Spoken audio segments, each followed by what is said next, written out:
All right, get ready for this one because today we're really diving deep. Diving deep. Into a story Yeah. that's over 2,500 years old. Wow. But old but good. trust me on this. Okay. It's got some really relevant, like seriously relevant lessons Okay. for anyone who's ever felt stuck, Mm-hmm. faced a challenge or wondered if they were on the right path. I've been there. Yeah, like who hasn't? Exactly. So we're talking about Zerubbabel. Zerubbabel. Okay. Rebuilding the temple in Jerusalem. Big project. Huge. And what it can teach us about recognizing when God might be prompting us to take action. I like it. And to kind of unpack this whole thing, we're going to the Quiver of God blog. Okay. And their post, in a short span of time, God can transform lives. Ooh, in a short span of time, love it. Right. Who doesn't love a good transformation story? Especially one that promises change in a short span of time. But you know what makes this story so fascinating? What's that? It's how it uses the rebuilding of the temple, Okay. which is a pivotal moment in Israelite history to explore these themes of leadership and doubt and ultimately incredible triumph. I love it. And I have to admit, when I first read this, I thought to myself, Yeah. okay, ancient temple, Mm-hmm. not exactly something I think about every day, Right. but then it clicked. What was it? This isn't just about bricks and mortar. It's about those moments when we're called to rebuild something in our own lives. I like it. Whether it's a career, Right. relationship, Yeah. or even just our sense of purpose, Exactly. Think of it this way. For the Israelites, the temple represented God's presence, Okay. like a place of connection and national identity. It makes sense. So after its destruction rebuilding, that wasn't just a logistical task. Right. Like, how do we No. get this done? It was about restoring something deeply spiritual and meaningful. Yeah, totally. It's a big deal. Yeah, really big.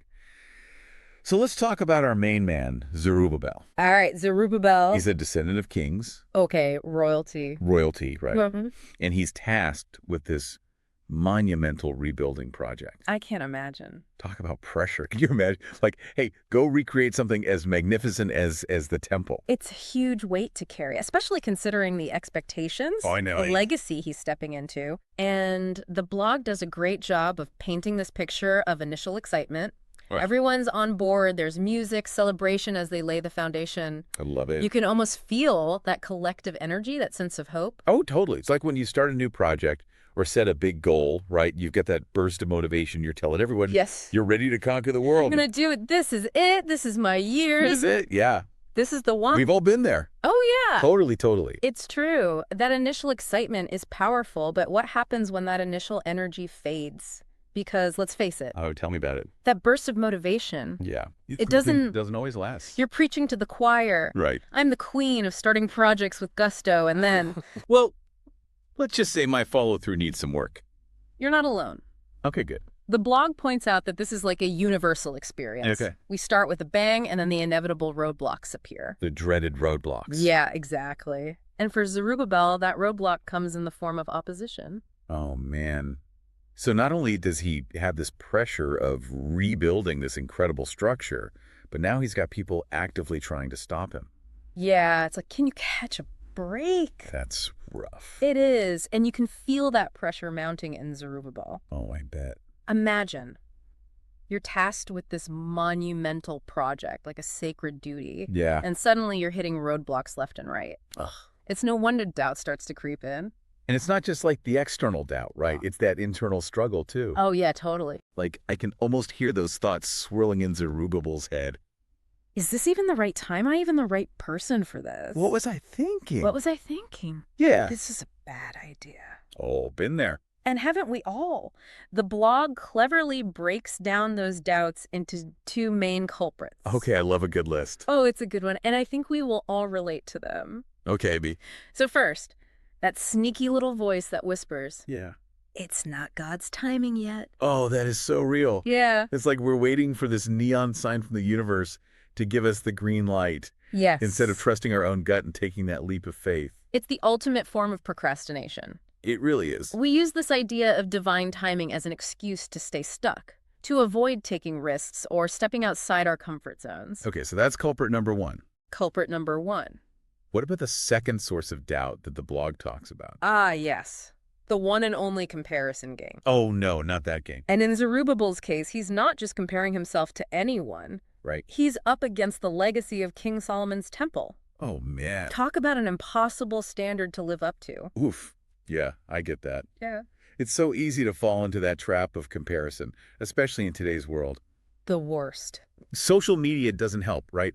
You're constantly bombarded with images of everyone else's successes, their perfectly curated lives. Oh, it's the worst. It's enough to make anyone feel inadequate, let alone someone trying to rebuild a temple. You hit the nail on the head. Social media can be a breeding ground for comparison. It's the worst. But even beyond that, we compare ourselves to colleagues, friends, even strangers on the street. We focus on what we perceive as their strengths, their achievements, and suddenly our own efforts just seem insignificant. Okay, so we've got Zerubbabel battling this external opposition, and now he's wrestling with these doubts.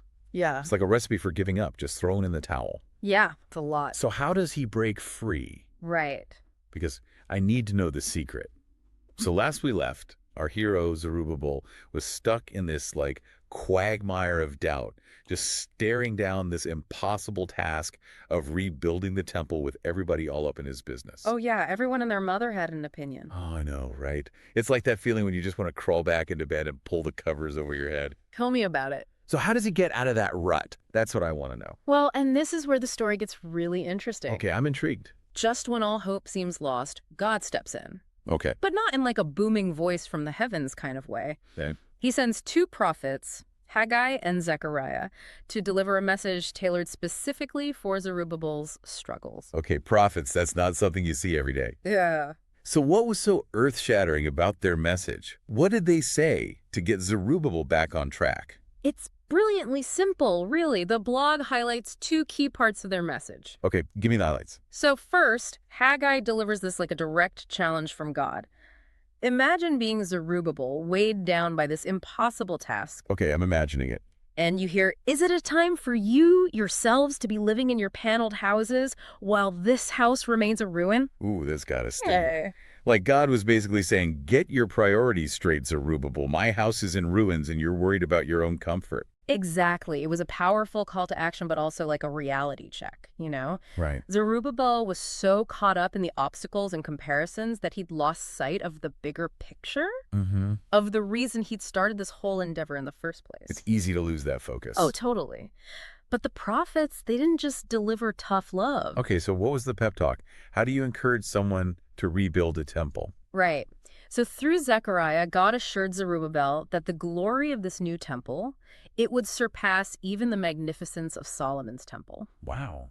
It was this reminder not to get bogged down by comparisons or lose sight of the potential of what he was building. So it was a two-pronged approach. A nudge to refocus on what truly mattered and a promise that the effort would be worth it. Yeah, like your work is not going to be in vain, you know? Wow, I'm kind of impressed by the divine coaching strategy here. Right, and it worked. Okay. Here's the real kicker, though. How long do you think it took for Zerubbabel to go from, like, doubt-ridden to God's signet ring? A year. 2. Yeah. I mean, transforming a mindset and rebuilding a temple just seems like it would take a long time. Try 3 months. 3 months. That's all it took. Get out of here. 3 months of just renewed dedication, fueled by a clear vision and a promise, and boom, transformation on a personal and communal level. 3 months. Seriously. Yeah. Oh, that makes you wonder what we could accomplish if we applied that same level of focus and faith to our own goals. Right. It's incredible what you can do when you set your mind to it and you know you're doing the right thing. And the blog brilliantly connects this to a fascinating parallel story about a man named Obed-Edom. Obed-Edom. Okay, remind me about him. So Obed-Edom housed the Ark of the Covenant for 3 months. Okay. Now, the Ark was considered like the physical embodiment of God's presence. Right, a pretty big deal. Huge. And guess what happened during those 3 months? What happened? Blessings rained down on Obed-Edom. His life was transformed simply because he said yes to God. Wow. Even though it might have seemed inconvenient or even daunting at the time. That's incredible. It's like saying yes to God even when we're afraid or unsure, just opens the door to incredible possibilities. Precisely. And that's the takeaway I hope you carry with you today. This story, it isn't just about an ancient temple. Right, It's right. about those moments in our own lives when we feel stuck, when we question our path or the timing of things. It's about those limiting beliefs that we hold on to, those whispers of doubt that keep us from really embracing God's plan and stepping into our full potential. Yes. This week, I challenge you to pay attention to those areas of your life where you feel stuck or hesitant or maybe even a little afraid to take that next step. Could it be that God is prompting you to rebuild something extraordinary in your life, to experience your own 3-month transformation? I love that. And I love this story. You might be surprised by what you can accomplish when you say yes to the challenge. You never know until you try, right? This has been awesome. Thanks for walking us through this fascinating deep dive. Absolutely. Always a pleasure to be here.